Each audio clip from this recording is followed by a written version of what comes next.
제2장 부자의 해결책. 아직도 답답한 마음을 주변에 푸념만 하고 있나요? 자신의 문제를 객관화하면 해결책이 보입니다. 부자의 행동 습관 이야기를 하기 전에 말해두고픈 두 번째 사항은 문제를 해결하는 방법입니다. 일단 행동을 시작하면 여러 가지 일이 일어나므로 문제 해결법도 알아두는 편이 좋습니다. 사실 이 방법은 저도 최근 들어 발견했습니다. 지금까지 저는 다양한 곳에서 상담을 해왔습니다. 그리고 그때마다 상담자들에게 가장 좋다고 여겨지는 방법을 알려주었습니다. 그러나 제가 알려준 방법으로 문제가 해결된 사람이 있는가 하면 전혀 문제가 해결되지 않은 사람도 있었습니다. 어떻게 이런 차이가 나게 된 걸까요? 그 이유는 제가 할 수 있다라고 생각한 일이라도 저의 방법을 안내받은 사람은 할 수 없다는 경우가 있었기 때문입니다. 다시 말해 어떤 문제를 가진 사람에게 제가 생각하는 해결법을 알려주더라도 그 사람이 저의 조언을 반드시 실천할 수 있는 것은 아니라는 뜻입니다. 그래서 저는 다른 방법을 찾았고 실제로 이 방법을 써보았더니 효과 만점이었습니다. 이 방법을 쓰려면 그 사람의 문제에 대한 해법이 백발백중 나오게 됩니다. 방법은 이렇습니다. 우선 누군가로부터 고민 상담을 받으면 그의 주변에 있는 몇몇 사람들에게 이런 문제를 해결하려는 사람에게 그 문제가 평생 발생하지 않을 수 있는 해결책은 무엇일까요? 라고 물은 뒤 각자의 대답을 듣습니다. 그리고 마지막으로 고민을 물어온 사람이 그 질문에 스스로 대답하게 합니다. 만약 당신이 다른 사람으로부터 똑같은 고민을 상담받는다면 이 문제가 평생 발생하지 않을 만한 해결책은 무엇일까요? 라고 묻는 거죠. 그러면 앞서 측근들에게서 나온 다양한 의견들 중 가장 좋은 대답이 그 사람의 입에서 나옵니다. 반면 고민하는 사람에게 처음부터 갑자기 스스로 답해보세요 라고 요구하면 대부분은 말문이 막힙니다. 그러니 고민하는 사람의 측근들이 제시한 해결법을 듣고 당사자가 마지막에 대답하게 하는 것이 이 방법의 포인트입니다. 그러나 이때도 당사자는 남의 일이라고 생각하고 대답하지 않으면 좋은 해결책은 결코 나오지 않습니다.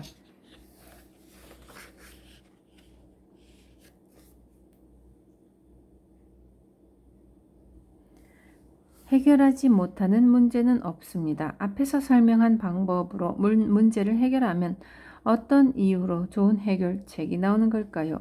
먼저 고민을 상담한 사람이 자신의 문제를 객관적으로 생각할 수 있다는 점을 꼽을 수 있습니다. 자신에게 발생한 문제는 아무래도 주관적으로 생각하게 되어 결국 감정적으로 치닫기 마련입니다. 따라서 어지간해서는 최고의 해결책이 떠오르지 않습니다. 그런데 이 방법을 쓰면 당사자가 제3자의 시점으로 문제를 볼 수 있고 주변 사람들의 조언이나 아이디어도 더해져서 최고의 해결책이 탄생합니다. 신이 우리에게 문제를 안겨준 이유는 그 사람의 정신을 성장시키기 위해서입니다. 따라서 해결책이 없는 문제는 절대로 나오지 않습니다. 그 사실을 가장 잘 아는 사람은 상담자 본인입니다. 또 이 방법의 좋은 점은 상담자 본인의 문제 해결뿐만 아니라 상담에 함께 참여했던 주변 사람들까지 정신적으로 성장한다는 것입니다. 상담자의 문제에 대해 저 혼자만 답해주면 주변 사람들은 남의 일처럼 들을 뿐입니다. 하지만 우리도 답해야만 한다고 생각하면 주변 사람들도 그의 고민을 진지하게 듣게 됩니다. 따라서 타인의 문제가 자신의 문제처럼 여겨지며 해결법을 생각하는 동안 그들 자신도 깨달음을 얻게 됩니다. 이 방법은 굳이 제가 없더라도 쓸 수 있고 주변 사람들의 정신을 성장시키면서 문제도 해결하는 효과가 있습니다.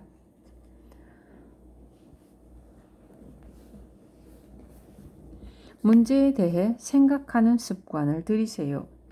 어떤 사람에게 좋은 남편일수록 빨리 죽는데요 라고 이야기했더니 그럼 우리 남편은 빨리 죽겠네요 라고 걱정했습니다. 좋은 남편이 빨리 죽는다는 이야기에 그 사람이 걱정했던 이유는 다음과 같습니다. 예컨대 아내가 밖에서 불쾌한 일을 겪었다고 칩시다. 그녀의 남편은 아내에게 그건 당신 잘못이 아니야 라고 따뜻한 위로를 해주겠죠. 좋은 남편이니까요. 그러나 그 위로가 과연 아내에게 좋은 해결책일까요? 그러한 위로는 아내가 남편에게서 좋은 에너지를 빼앗는 것에 지나지 않습니다. 다시 말해 남편의 위로는 아내의 문제의 근본적인 해결책이 되지는 못합니다. 실제로 가장 중요한 일은 그 문제가 두 번 다시 일어나지 않게 하려면 어떻게 해야 할지 상담하는 것입니다. 가령 아내가 누군가에게 불쾌한 말을 들었다면 그 사람에게 그런 말 하지 마세요 라고 경고하거나 아내가 두 번 다시 그런 일을 겪지 않도록 해결책을 알려주는 편이 아내의 정신적 성장을 도울 수 있습니다. 그러니 고민을 잠자코 들어주는 남편은 참된 의미로 좋은 남편은 아닙니다. 그보다 두 번 다시 이런 일을 겪지 않으려면 어떻게 해야 할지 둘이서 생각해보자 라고 말하는 남편이 좋은 남편입니다. 인간의 뇌는 쓰지 않는 부분은 점점 퇴화합니다. 반면 쓰는 부분은 점점 단련되죠. 그러므로 문제에 대해 생각하는 습관을 들이면 실제로 자신에게 문제가 일어났을 때 곧바로 대처할 수 있게 됩니다. 문제는 공유할 수 있습니다. 동정만으로는 해결책이 나오지 않습니다. 문제의 공유란 그 문제를 통해 함께 정신을 성장시키는 것입니다. 남의 고민을 들을 때 단지 푸념을 들어주기만 하면 된다고 생각하는 사람들도 많습니다. 그러나 푸념하는 사람은 하고 싶은 말을 전부 내뱉어서 마음이 상쾌해질지 몰라도 듣는 쪽은 상당한 에너지를 빼앗깁니다. 상대의 푸념을 들어줄 때 두 번 다시 그런 일이 일어나지 않으려면 어떻게 해야 할까라는 관점으로 상대방의 이야기를 들으면 서로가 깨달음을 얻을 수 있습니다. 말하는 사람과 듣는 사람 모두가 함께 성장할 수 있다면 더할 나위 없겠죠. 가장 좋은 해결책은 이미 당신의 마음속에 있습니다. 저의 제자가 되어 성공한 사람들 중 많은 이들이 저와 한 번도 만난 적이 없습니다. 어떻게 이런 일이 가능하냐고요? 그들은 저와 만나지는 않았으나 저의 책을 읽거나 CD를 들으며 저의 가르침을 배우고 자신의 문제에 대한 히토리시라면 이 문제를 어떻게 해결할까 라고 생각했기 때문입니다. 그러다 보면 저의 가르침 중 자신이 할 수 있는 일을 찾게 되고 좋은 생각이나 아이디어를 떠올리게 됩니다. 반면 저와 만난 사람은 제게 직접적으로 문제의 해결책을 묻습니다. 하지만 그 해결책은 저에게는 가능하지만 그 사람에게는 불가능한 것일지도 모릅니다. 가령 제가 체조 선수라면 간단히 공중 3회전 시범을 보일 수 있을지도 모르지만 공중 제비밖에 못하는 사람 앞에서 공중 3회전 시범을 보인다 한들 놀라게 할 수는 있어도 똑같이 따라하게 만들 수는 없습니다. 이처럼 제가 아무리 근사한 해결책을 제시해봤자 상대에게도 그 방법이 가능하리라고 단언할 수 없습니다. 그러니 어떤 문제가 발생했을 때 히토리 씨에게 물어보자 라고 생각하면 안 됩니다. 오히려 히토리 씨라면 어떻게 할까 라고 스스로 궁리해 볼 때 자기가 할 수 있는 범위 내에서 자신에게 걸맞은 아이디어가 나오게 됩니다. 고민하는 사람이 실행할 수 없을 것 같은 조언은 제 아무리 근사한 내용이라도 도움이 되지 않습니다. 반드시 그 사람이 실행할 수 있어야만 올바른 해결책입니다. 학교 선생님은 정답이 없는 문제를 시험에 내지 않습니다. 그와 마찬가지입니다. 우리에게 발생한 문제에도 반드시 답이 있습니다. 그 답은 저의 마음속이 아닌 바로 당신의 마음속에 있습니다.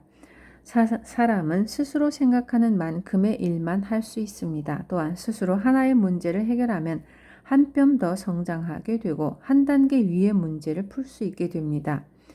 당신에게 주어진 문제에 가장 좋은 해결책을 가진 사람은 바로 당신입니다. 그리고 당신에게 주어진 문제는 반드시 당신이 해결할 수 있는 범위 내에서만 나옵니다. 결과보다 답을 이끌어내는 과정이 중요합니다. 앞에서 어떤 문제가 발생했을 때 히토리 씨라면 어떻게 해결할까 라고 생각하면 저의 사고방식을 참고하면서도 본인이 할 수 있는 범위 내에서 해결책을 찾게 되므로 그 사람에게 가장 좋은 해답이 나오게 된다고 말했습니다.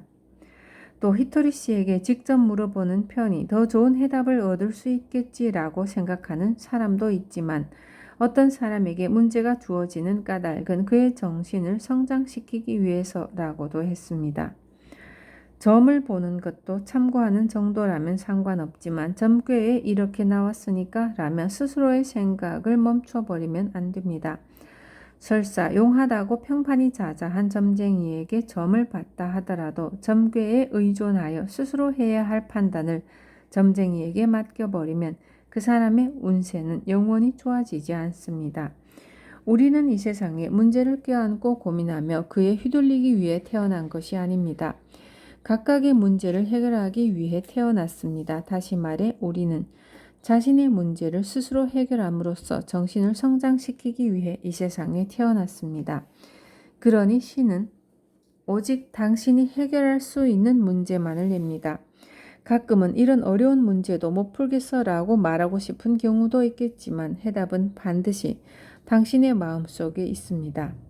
그 해답을 이끌어내는 과정은 정신의 성장으로도 이어집니다. 그러니 답이 옳은지 그른지보다 그 답을 이끌어내는 과정이 중요합니다.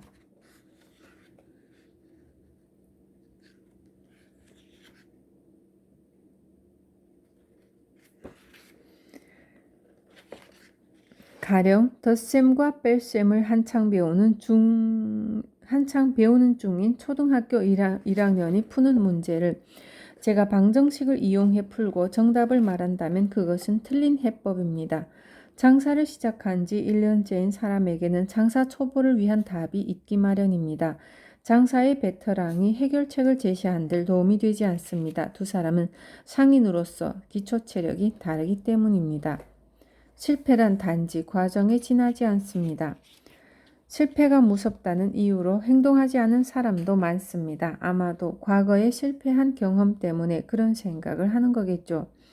그러나 과거의 실패란 개선하지 않고 끝냈기 때문에 실패로 남은 것입니다. 그 실패로부터 무언가를 배우고 잘 풀리지 않았던 부분을 개선해서 행동하고 또다시 개선해서 행동하면 반드시 성공하게 됩니다. 실패란 단지 과정에 지나지 않습니다. 잘 되지 못한 체험을 했을 뿐입니다. 성공이란 실패의 반대말이 아닙니다. 실패로부터 배우고 성장한 끝에 성공이 있습니다. 그리고 그 여정의 도중에도 개선을 거듭하며 성공을 향해 나아가는 사람을 성공자라고 합니다. 성공한 사람은 목적지에 도착한 사람이라고 여기는 경우가 많지만 참된 성공자는 목적지에 도착하면 다시 새로운 목표를 향해 여행을 떠납니다. 그 목표가 올바르다면 자기 자신과 남에게 동시에 도움이 되고 개선하는 즐거움을 느낄 수도 있으며 두뇌와 마음이 함께 성장해서 모든 일이 좋아지게 됩니다. 무슨 일이든 처음부터 쉽게 해내는 사람은 없습니다. 몇 번이고 도전한 끝에 겨우 성공하는 것이죠. 게다가 처음에는 못했던 일을 할 수 있게 되니까 기쁘고 즐겁습니다. 그 사실을 깨우치면 실패를 두려워하지 않고 도전을 계속 즐기게 됩니다. 문제가 어려우면 어려울수록 계속 도전해서 마침내 성공하면 기쁨이 커지는 법입니다. 행동이란 신이 상을 주기 위한 수단입니다. 처음부터 일이 잘 풀리지 않는 데는 이유가 있습니다. 바로 신이 우리에게 문제를 냈기 때문이죠. 학교로 치자면 시험입니다. 시험에서 좋은 점수를 얻으면 상급 학교로 진학할 수 있죠. 회사에서도 여러 가지 주어진 업무를 해내면 월급을 받습니다. 아무것도 하지 않았는데 월급을 주는 곳은 없습니다. 아무것도 하지 않았는데 칭찬해주는 사람이나 회사도 없습니다. 다시 말해 문제를 해결해야 상을 받을 수 있습니다. 행동이란 신이 상을 주기 위한 수단입니다. 회사에서 월급을 받으려면 일을 해야 하는 것과 마찬가지로 학교에서도 좋은 대학에 들어가고 싶다면 그 전에 공부를 해야 합니다. 좋은 학교에 들어가면 칭찬을 받습니다. 아이는 칭찬을 받기 전에 공부라는 노력을 합니다. 이처럼 어떤 일이든 우선은 행동을 해야 비로소 상을 받을 수 있습니다. 신에게 행복하게 해달라고 빌었는데 이루어주지 않았어 라는 이야기를 종종 듣는데 신은 우리에게 행복을 주는 게 아니라 행복으로 바뀌는 것을 줍니다. 그대로는 못 먹는 매실 열매가 가공하면 매실 장아찌라는 훌륭한 음식으로 변하는 것과 같습니다.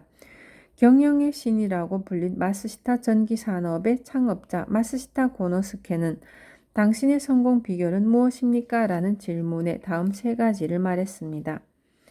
첫째, 가난한 집에서 태어난 것. 둘째, 초등학교를 중퇴해 남들보다 학력이 부족한 것. 셋째, 몸이 병약한 것.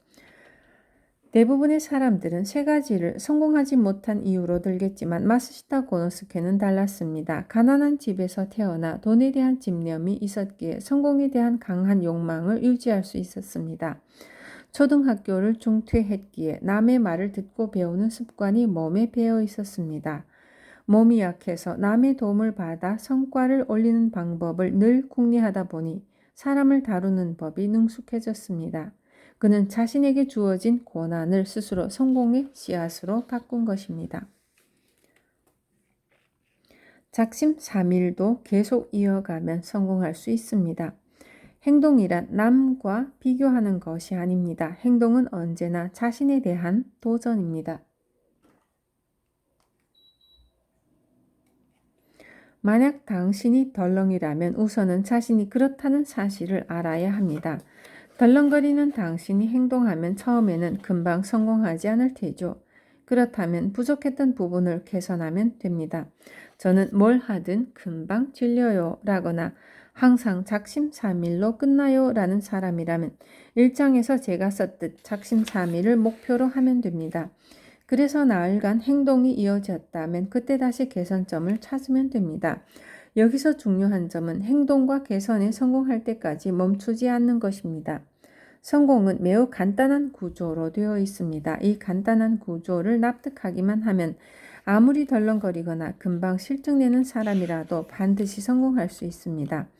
나는 이래서 안 돼 라고 변명하는 사람은 행동하기 싫어서 갖가지 핑계를 대는 것뿐입니다. 하지만 막상 행동을 해보면 재미가 있습니다. 그 재미를 모르니 행동하려 하지 않는 것입니다. 개선하려고 시도해봤자 재미없었어 라고 말하는 사람은 충분히 개선하지 않았기 때문입니다. 그러니 재미도 없거니와 인생도 잘 풀리지 않습니다. 이래서건 다른 무엇에서건 개선을 거듭하며 궁리하면 반드시 인생은 즐거워집니다. 정말로 즐거워지니까 여러분도 꼭 한번 해보세요. 남을 바꾸고 싶다면 자신이 먼저 행동해 보세요. 여러분께 이런 질문을 받았습니다. 저의 부하 중 지시받은 일만 하고 자발적으로 행동하지 않는 사람이 있습니다. 어떻게 하면 스스로 적극적으로 행동하게 될까요? 또 의욕이 없는 부하를 개선할 좋은 대처법이 있다면 알려주세요. 이에 대해 저는 이렇게 답변했습니다. 먼저 지시받은 일만 하고 자발적으로 행동하지 않는다고 했는데 그 사람은 지시받은 일을 하는 것만으로도 좋은 부하입니다. 아주 훌륭합니다. 또 어떻게 하면 그 부하가 스스로 적극적으로 행동하게 할 수 있을까요? 라는 고민에 대한 해결책은 상사가 부하에게 모범을 보이는 수밖에 없습니다. 당신이 먼저 나서서 행동하고 그 행동이 부하에게 멋진 모습으로 보인다면 당신을 따라 하려는 사람이 반드시 나타납니다. 단 부하가 지시받은 일만 한다면 그것으로 충분하다는 점을 잊지 마세요. 그런 부하에게는 칭찬을 해줘야 합니다.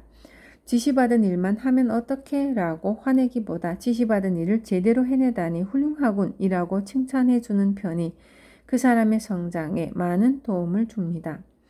우리는 타인의 행동을 바꿀 수는 없습니다. 남을 바꾸고 싶다면 우선은 자신의 행동을 바꿔야 합니다. 의욕이 없는 부하를 두었다면 이는 부하의 문제가 아닌 자신의 수행이라고 생각하고 행동해 봅니다. 의욕이 없는 부하라도 당신을 잘 따라준다면 그 다음에는 말하는 방식이나 업무 지시 방법 등을 연구해서 부하 직원의 의욕을 고취시키는 방향으로 당신의 행동을 개선해 나가면 됩니다. 그러다 보면 우선은 당신이 성장하고 그 부하가 당신과 인연이 있는 사람이라면 함께 성장할 것입니다. 인연이 없는 사람이라면 언젠간 그만두거나 부서 이동으로 헤어지게 되어 있습니다. 행동이 올바르면 나도 즐겁고 남도 즐겁습니다. 제가 받는 질문들 중에 이런 것들도 있었습니다. 행동할 때 목표를 세우는 법이나 행동 계획을 잘 세우는 방법이 있다면 알려주세요. 이에 대한 제 대답은 한마디였습니다. 없습니다. 하하. 결론은 행동과 개선뿐입니다. 실제로 저는 목표를 세우는 법이나 행동 계획을 잘 세우는 방법 같은 건 한 번도 생각해 본 적이 없습니다. 비법이 있다면 스스로 개선해 나가는 재미를 깨닫는 것입니다. 그러다 길을 잃으면 모두에게 좋은지를 확인하세요. 나에게 좋고 상대에게도 좋으며 세상 사람들도 기뻐해주고 신도 만점을 줄 만한 일인지 생각합니다. 큰 성공을 거둔 히토리 씨라면 분명 굉장한 발상법을 가지고 있겠죠? 라는 말도 가끔 듣지만 제게는 특별한 방법이나 노하우가 없습니다. 다만 저에게 재미가 없고 남에게 도움도 안 되는 일은 생각하지 않으려고 노력할 뿐입니다. 저에게는 특별한 정보원도 없습니다. 그러면 아이디어를 어떻게 얻는가 하면 남에게 듣기도 하고 제 머릿속에 떠오를 때도 있으며 책이나 텔레비전, 잡담에서 힌트를 얻는 경우도 있습니다. 제가 매일 중요하게 여기는 점은 인생을 오늘도 즐겼는가와 남에게 친절하게 대했는가 이 두 가지입니다. 많은 사람들은 히토리 씨라면 뭔가 특별한 일을 하겠죠 라고 기대하지만 제 대답은 언제나 단순합니다. 생각과 행동이 올바르면 자신도 즐겁고 주변 사람들도 즐겁습니다. 자신이 즐겁지 않거나 상대방에게 좋지 않다면 어딘가 잘못되었다는 신호입니다. 그러니 그럴 때는 반드시 행동을 개선해야 합니다. 우리의 인생이란 행동을 하고 잘못되었을 때는 바로 개선하며 꿈을 향해 나아가는 행위의 반복입니다. 제자가 된다는 것은 스승의 사고방식을 익히는 것입니다. 성공하고 싶다면 히토리 씨에게 방법을 가르쳐 달라고 하자가 아니라 히토리 씨라면 어떻게 행동할까라고 생각해 보세요. 우선은 히토리 씨가 샐러리맨이라면 어떻게 할까? 히토리 씨가 주부라면 하하 어떻게 할까? 라고 생각해 보세요. 지금 자신이 겪고 있는 문제를 히토리 씨라면 이라고 가정하여 생각해 보는 거죠. 히토리 씨라면 어떻게 할까? 라는 씨앗을 스스로 뿌려두지 않으면 열매 또한 맺히지 않습니다. 앞에서 설명한 마쓰시타 고노스케에게 한 수 배우고 싶다면 마쓰시타 씨라면 어떻게 할까라고 생각해 보세요. 또한 이나모리 가즈오에게 배우고 싶다면 이나모리 씨라면 어떻게 할까라고 가정해 보시고요. 만약 이 방법이 틀렸다고 판단되면 그 사람의 제자가 될 필요가 없습니다. 누군가의 제자가 된다는 건 그 사람의 사고방식을 익히는 것이니까요. 그러나 그 사람이라면 어떻게 할까라고 생각해 보지 않은 채 행동하면 결국 자기 생각대로만 행동하게 됩니다.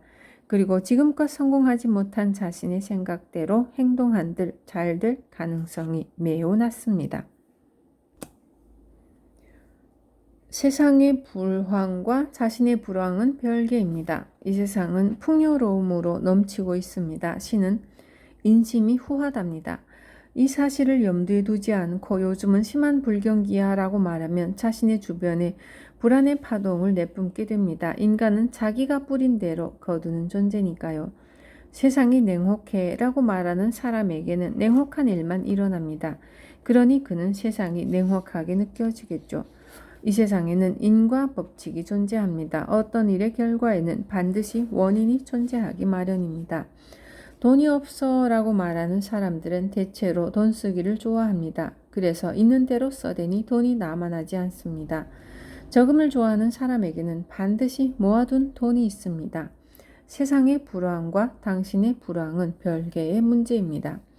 그런데 돈이 없는 이유에 대해 요즘 세상이 불황이니까 라고 변명하기 시작하면 불황이니 어쩔 수 없지 라고 단정짓고 스스로 노력하지 않게 됩니다.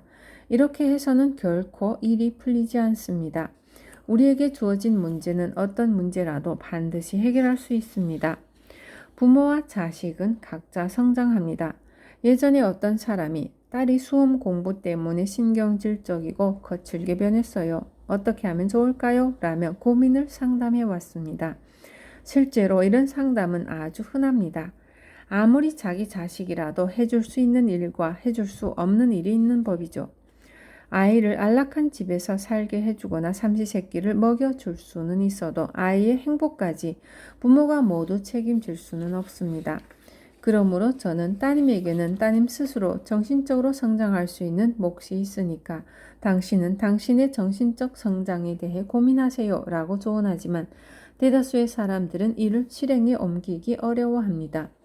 많은 부모들은 자식에게 간섭하는 것이 사랑이라고 생각하지만 사실은 그렇지 않습니다. 가족이라는 그룹은 누구 한 사람이라도 정신적으로 성장하여 파동이 바뀌면 나머지도 똑같이 바뀌게 되어 있습니다.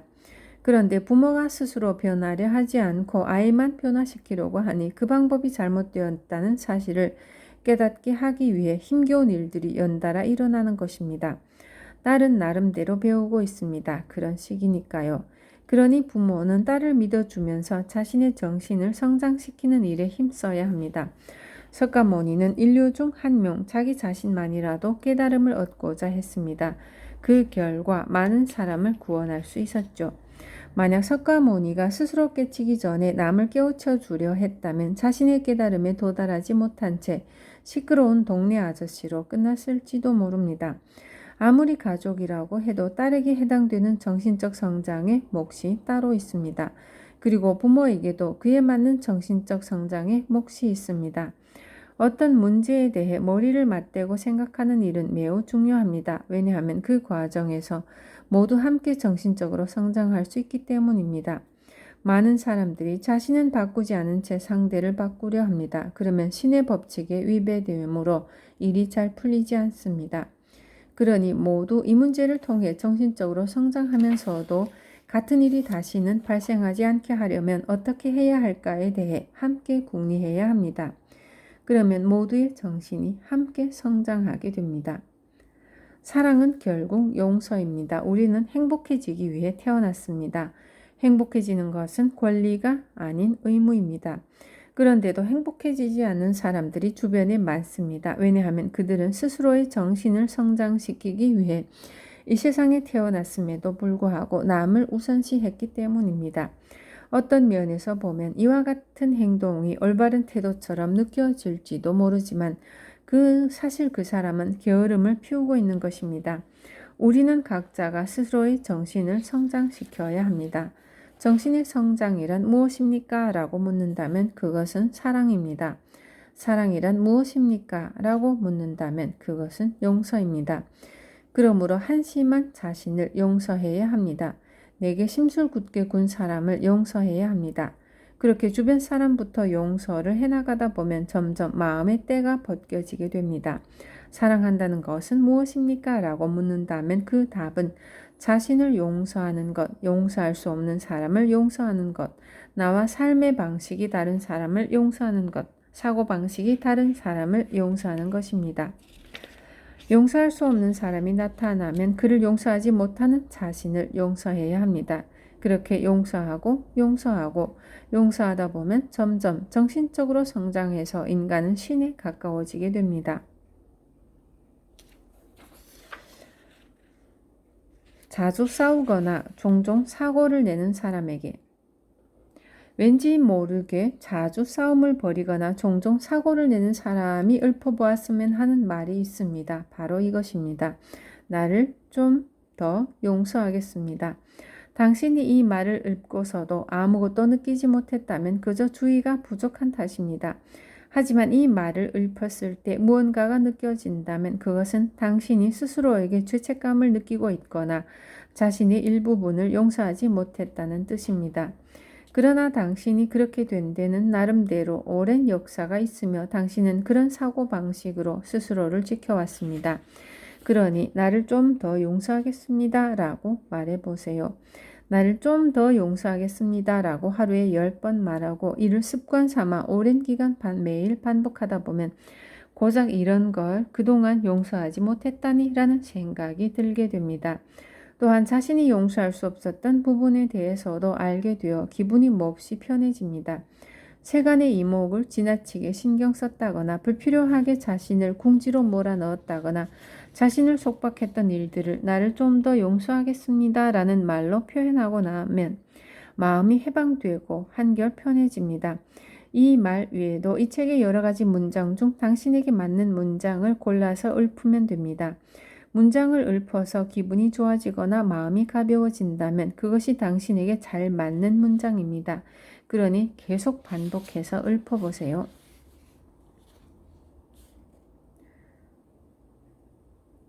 사랑이란 무엇입니까? 그것은 용서입니다. 사랑한다는 것은 무엇입니까? 그것은 자신을 용서하는 것, 용서할 수 없는 사람을 용서하는 것, 나와 삶의 방식이 다른 사람을 용서하는 것, 사고방식이 다른 사람을 용서하는 것입니다.